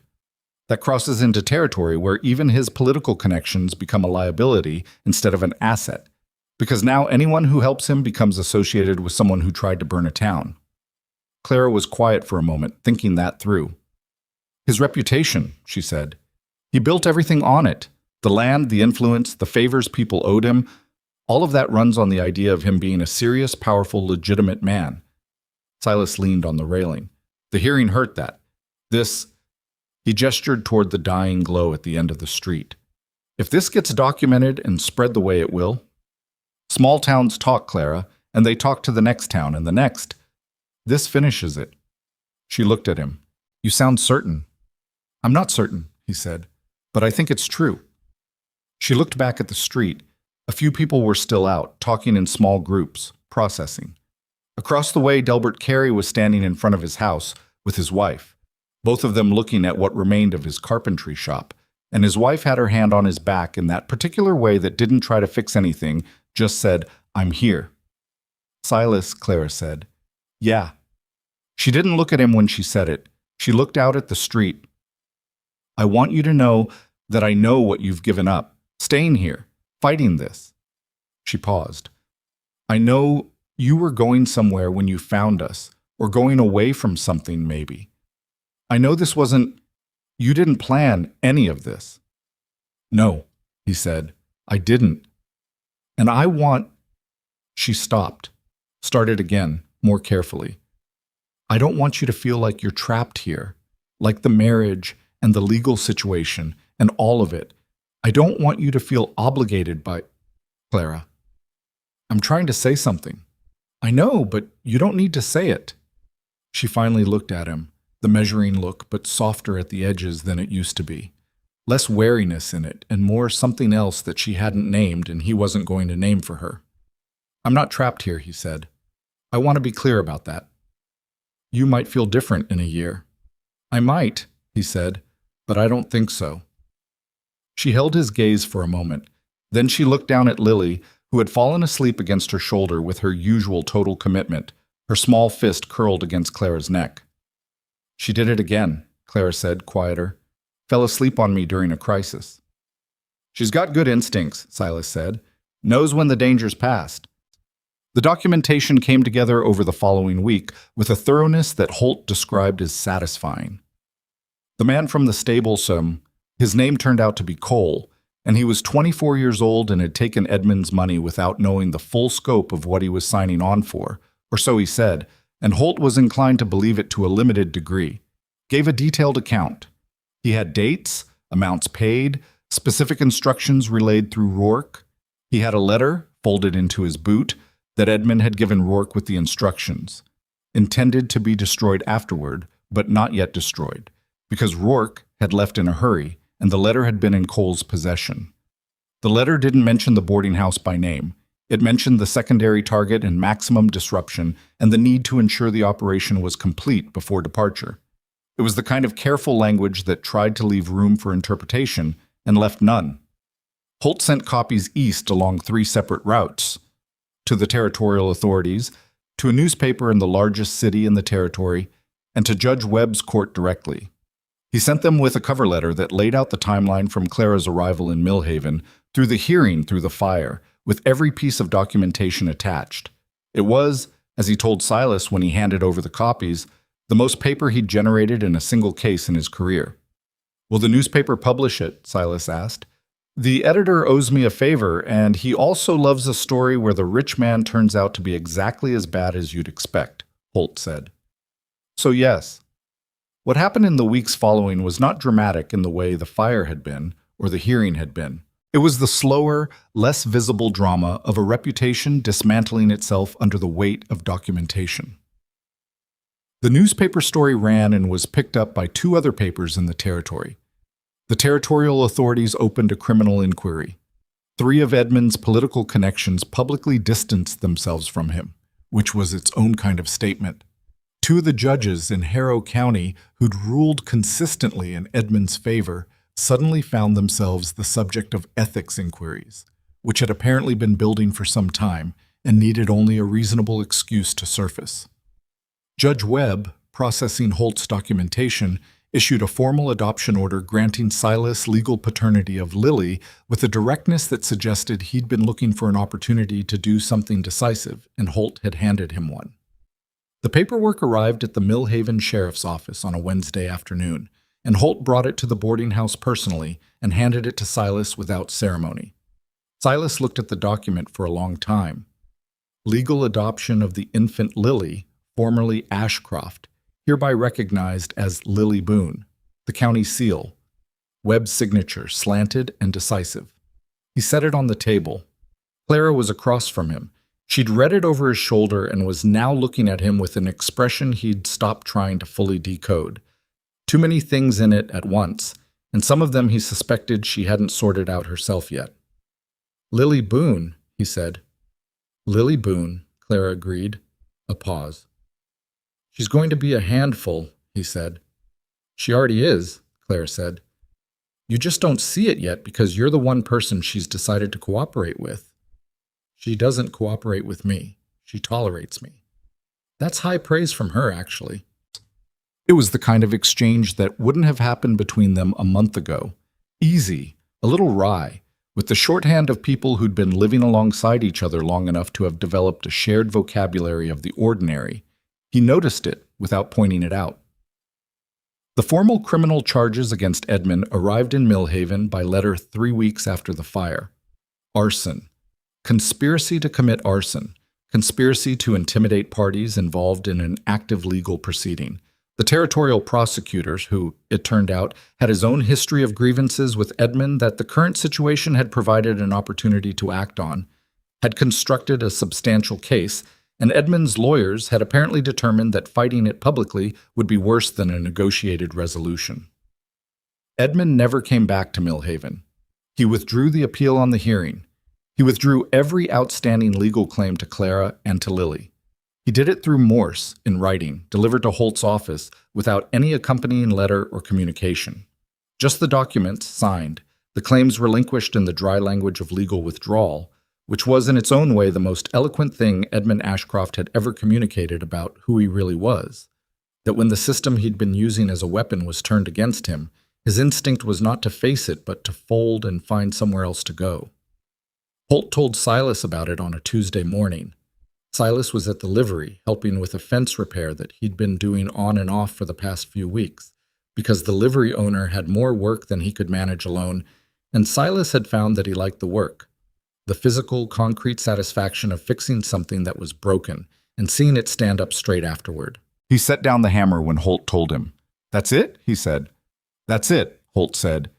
He's facing criminal proceedings that will occupy him for the foreseeable future, and he's lost whatever political goodwill kept his operation running. He's not coming back here. Silas picked up the hammer again. Drove a nail. Set another one. You want to have a response to that? Holt said, watching him. I'm having it, Silas said. Holt watched him work for a moment. You're staying in Millhaven. It wasn't a question, but Silas answered it anyway. Yeah. Permanently. That's what staying means, Roy. Holt nodded slowly. You should think about what you want to do here. Millhaven's small, but it's growing. The livery could use a partner with actual sense. There's land east of town that Henderson's been trying to sell for 6 months and not finding buyers because he's asking too much and everyone knows it. But if you made a reasonable offer... He paused. I'm not telling you your business. You're absolutely telling me my business. I'm making an observation. Uh-huh. Silas drove the last nail on the section he was working on and stepped back to look at it. Straight. Solid. He set the hammer down. I'll think about it. He walked back to the boarding house in the late afternoon, past the space where the feed barn had been. A cleared lot now, the debris removed, someone's plan for what went there next not yet decided, and past the tack shop, which had lost its back wall and gained a temporary one of unfinished lumber that looked rough but was doing its job. He went upstairs. Clara was sitting near the window with Lily on the floor in front of her, which was a new development. Lily had recently discovered that lying on her stomach and pushing with her arms produced interesting results, and she was engaged in this project with the intense, puzzled concentration of someone solving an important problem. Clara was watching her with the specific expression she had when she was thinking about something else, and watching Lily was the thing she did while she thought. She looked up when Silas came in. Well, she said. She'd known Holt was going to tell him today. He's gone, Silas said. Withdrew everything. It's done. Clara held his gaze for a moment. Then she looked back at Lily, who had succeeded in moving approximately 3 inches across the floor, and was regarding this achievement with deep suspicion, as though not entirely sure she wanted to be able to move independently and would need to consider the implications. Done, Clara said, trying the word out. It doesn't feel like anything I expected it to feel like. What did you expect? I don't know. Something bigger. She shook her head slightly. I've been afraid of him for 3 years.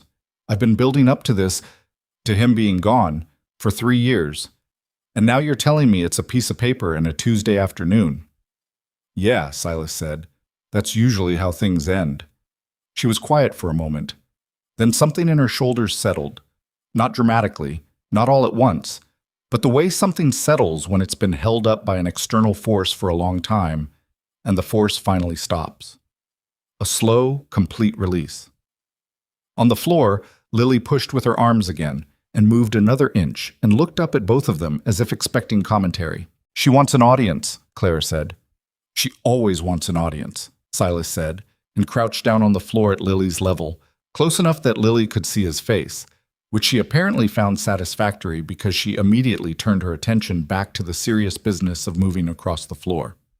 He looked up at Clara from down there, undignified on the floor of a boarding house room in Millhaven, with a baby who'd decided he was trustworthy, and Clara was looking back at him with that expression he couldn't fully decode, the one with too many things in it. And for the first time since he'd known her, the wariness in it was the smallest part. Silas, she said. Yeah. Thank you. She said it simply, without build-up, the way you said something when you'd been waiting for the right moment and had finally decided there wasn't going to be a perfect one, so this one would have to do. For all of it, from the beginning. He held her gaze. Don't thank me, he said. We're not done yet. She raised an eyebrow. The fence at the livery needs another 2 days of work, he said. Henderson's land isn't going to negotiate itself. And somebody has to teach this kid to walk eventually, and she's already made it clear she's going to need supervision. Clara looked at him for a long moment. Then she laughed. It was the first time he'd heard her laugh. Really laugh. Not the dry, reluctant almost laughs that occasionally escaped against her will. And it was brief and a little rough from disuse and completely unguarded.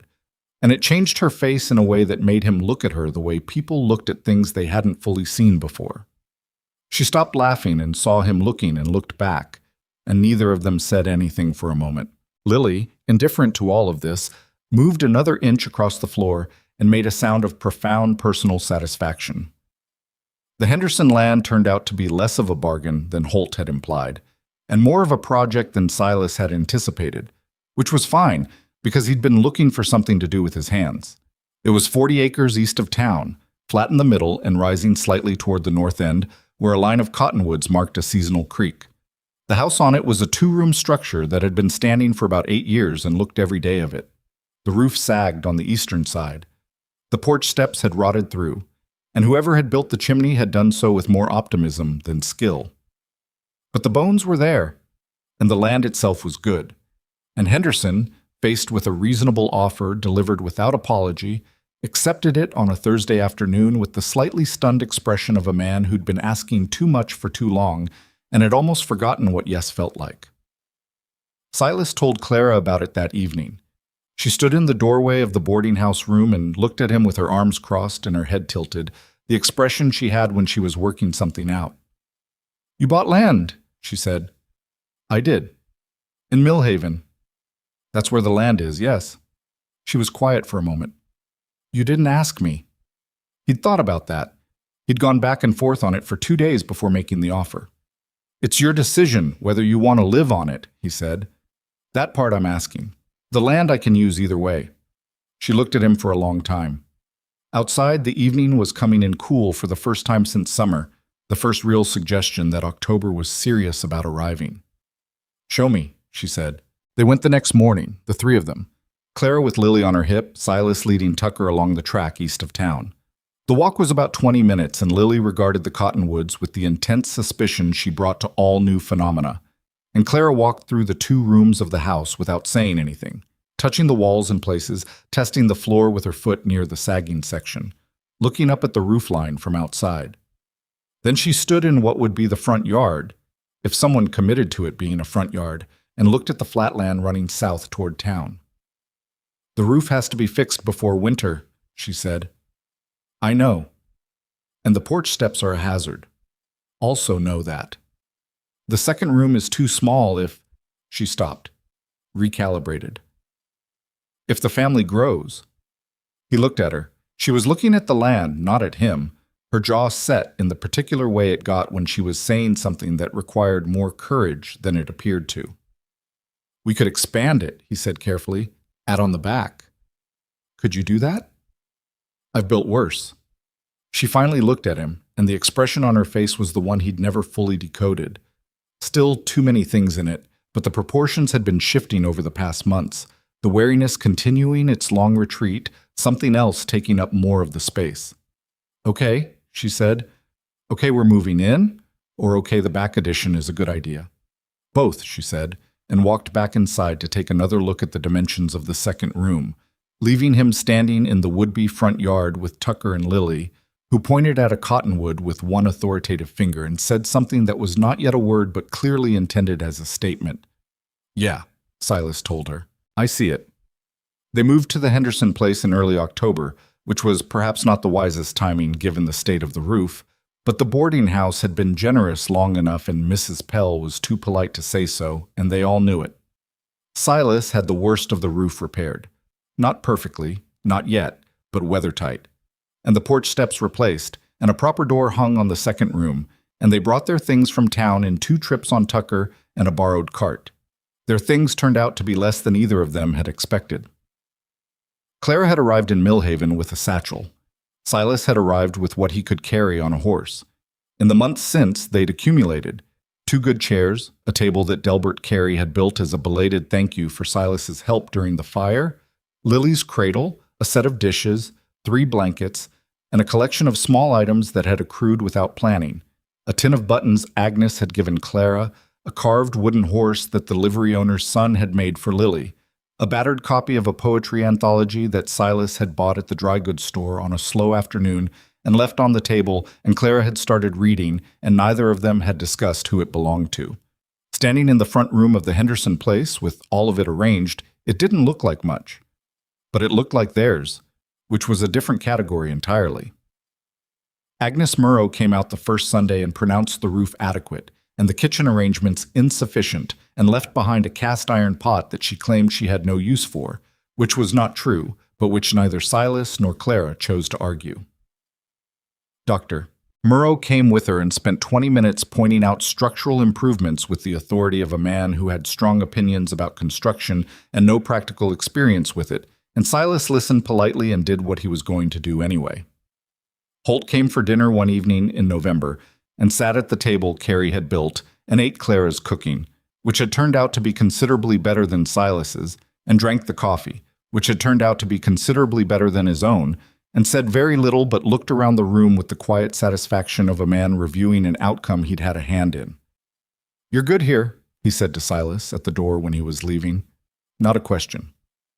"Yeah," Silas said. Holt nodded and put on his hat.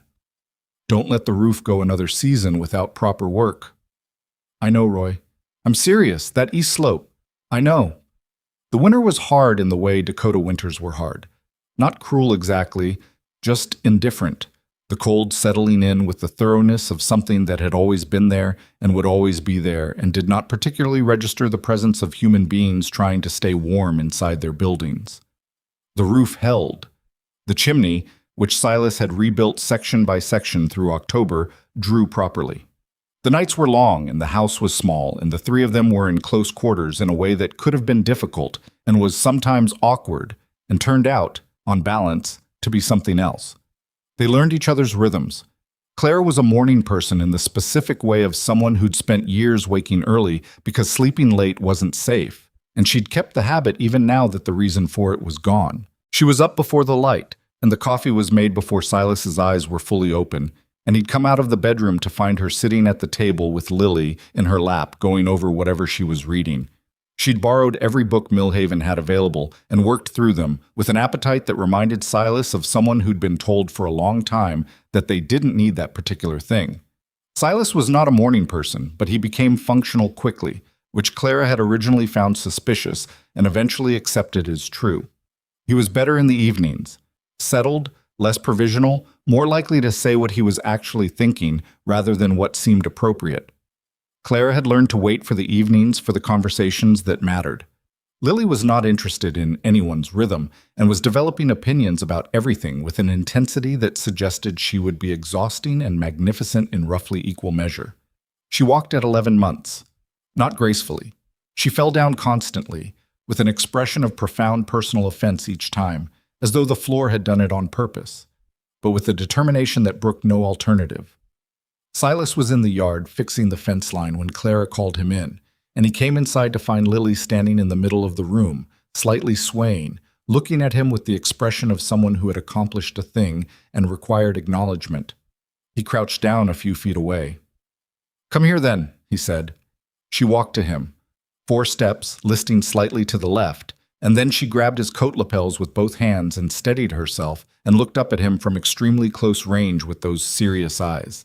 He put his hands around her, steadying her. She was so small. He still wasn't entirely used to how small she was, even now, even after almost a year of daily proximity. He looked up at Clara, who was standing near the doorway with her arms crossed and her expression doing the complicated thing. "She did it," he said. "She did," Clara said. Her voice was steady, but something in it wasn't, and she didn't try to hide that. That was winter. That was the thing that happened between the practical matters of roof repairs and fence lines and firewood. The quiet accumulation of moments that didn't announce themselves as significant while they were happening and only revealed their weight afterward. Lily walking, Clara laughing at something Silas said, and then looking surprised at herself for it. The evenings where they sat near the fire after Lily was asleep and talked about nothing and everything, and the conversations where Silas said more than he'd intended and Clara listened without using it against him, and the conversations where Clara said things she'd kept private for years. And Silas didn't flinch. It was not a fairy tale. He wanted to be clear about that, even in his own head, because fairy tales were for people who hadn't lived enough to know better. There were days when the weight of what Clara had survived showed up in her face when she thought no one was looking, a sudden distance, something that had been shut behind a door opening briefly before she could close it again. There were days when Silas was short-tempered for no reason he could articulate, when the old restlessness kicked up in him like a wind off the flat land, the familiar pull of nowhere in particular. There were nights when Lily was sick and neither of them slept, and they were both worn down to something thin and neither of them handled it with any particular grace. None of that stopped the other thing from happening. It just meant the other thing was real, which was worth more than smooth. He told her he loved her on an evening in February, which was perhaps not the most romantic season for it, but was when it happened, and he said it without much preamble because he'd learned by then that preamble was mostly for people who weren't sure of the thing they were about to say. Clara was quiet for a moment, then she said, "I know." He waited. "I've known for a while," she said. "I was waiting until I was sure I could say it back without it just being gratitude. Because I'm grateful, Silas, and that's real, but it's not the same thing." "I know it's not the same thing," he said. "I wanted to be sure." "Are you?" She looked at him across the table in the firelight, this woman who had walked 6 days across the winter prairie and stood in a room full of strangers and told the truth and built a life out of what was left, and she said, "Yes." That was February. Spring came and Silas broke ground on the back addition, which he'd been drawing plans for in rough sketches through the winter, and which turned out to be more complicated than the sketches had suggested. He pulled 2 men from town to help with the framing, including one of the men who'd bought him that drink in the saloon back in October, whose name was Franklin, and who turned out to be a better carpenter than Silas, and was considerably less modest about it. The addition went up over 6 weeks, rough and functional, and added 2 rooms to the back of the house that changed it from a temporary arrangement into something that intended to be there for a long time. Clara planted a kitchen garden that spring with a focused ambition that slightly exceeded the available space, which Silas pointed out and she dismissed, and which turned out in August to have slightly exceeded the available space. She gave vegetables to Agnes and to Mrs. Pell and to 2 families on the east edge of town, and still had more squash than any reasonable household needed. "I grew up without enough of anything," she said, when Silas raised an eyebrow at the 3rd harvest of the season. "I'm going to overplant every year. You can adjust." "I'm not complaining," he said. "I'm observing." "Same thing," she said, and handed him 3 squash to take to the carry house. Mill Haven itself was growing, in the unhurried way of places that were becoming real rather than temporary. A school went up in the spring, a proper one-room schoolhouse on the north edge of town, with a teacher brought in from the east who was 22 and enthusiastic and slightly overwhelmed by the reality of the frontier, but competent. New families arrived through the summer, drawn by the land and by the word that spread among settlers. This was a town with a fair sheriff and a doctor and a school and people who helped with fires. That last part had been in the newspaper story about Edmund's arson, buried in a paragraph, and it had done more for Mill Haven's reputation than any deliberate effort could have. Holt retired from the sheriff's position in the fall of the 2nd year, not because he was too old for it, he said, but because the territory was changing fast enough that it needed someone who wanted to grow with it, and he was at the stage of life where he wanted to do less growing and more sitting. His replacement was a younger man named Aldous, who Holt had spent 4 months training with the focused thoroughness of someone ensuring their work outlasted them. At Holt's retirement dinner, held at the Murrow's house, with 8 people around a table built for 6, and everyone pretending this was fine, he gave a short speech that was not really a speech, more a series of observations in the order they occurred to him, which was how Holt had always talked. He said that Mill Haven was a better town than it had been 2 years ago, and that some of that was chance and some of it was choices people had made, and that the choices mattered more than people usually gave them credit for. He said that in his experience, the thing that made a community was not the people who stayed because they had nowhere else to go, but the people who stayed because they decided to. He said that was worth something.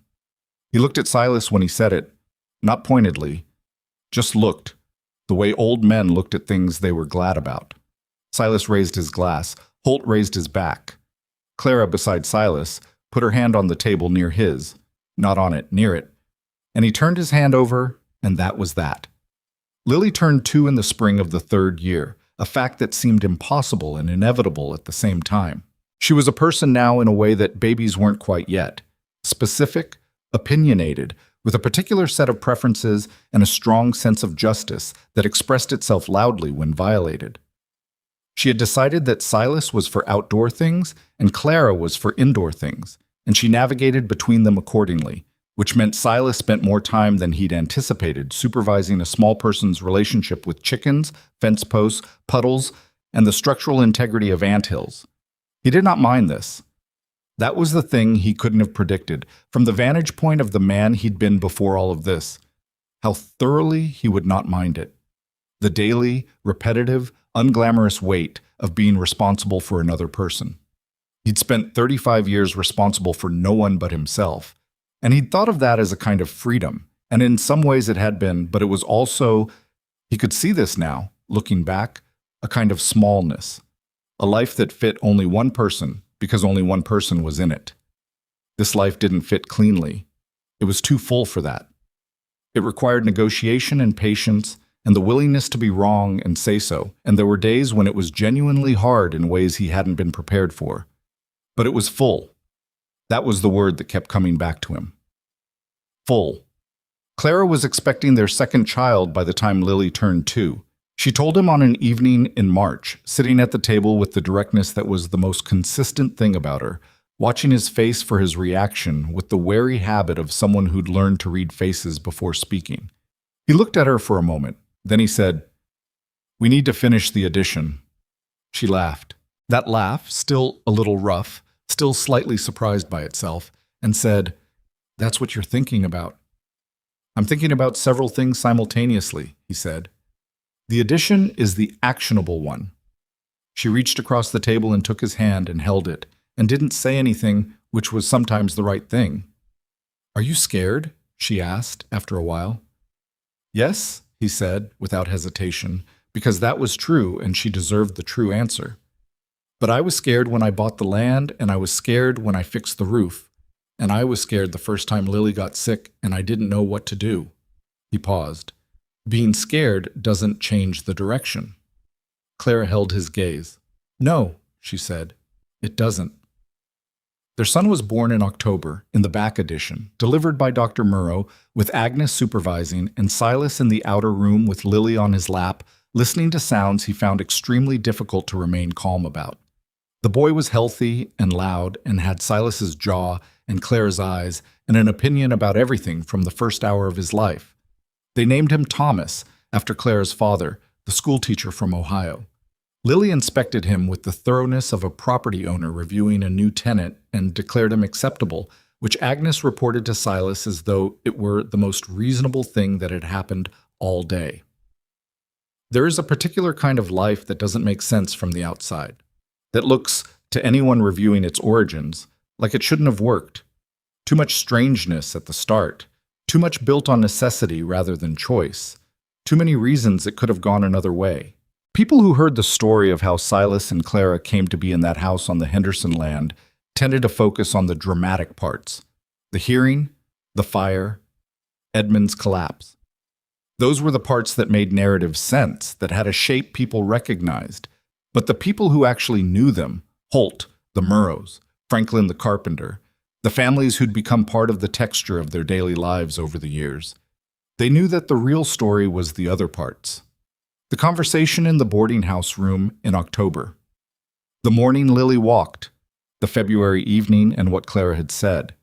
The addition going up over 6 weeks in the spring with Franklin making fun of Silas's framing, and Silas accepting this because Franklin was right.